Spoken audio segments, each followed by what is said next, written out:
Welcome. Are you ready to embark on a career in cybersecurity? Excellent choice.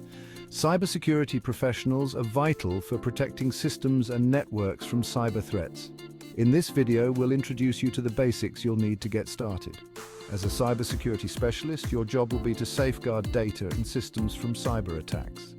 Here are the essential skills and knowledge areas you should focus on.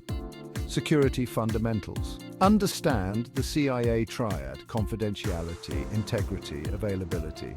Threats and vulnerabilities. Learn about common types of cyber threats and vulnerabilities. Security tools.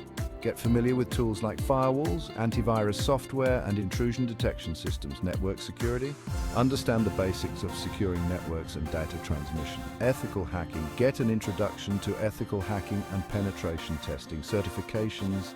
Consider certifications like CompTIA Security Plus, CH, and CSCP to validate your skills.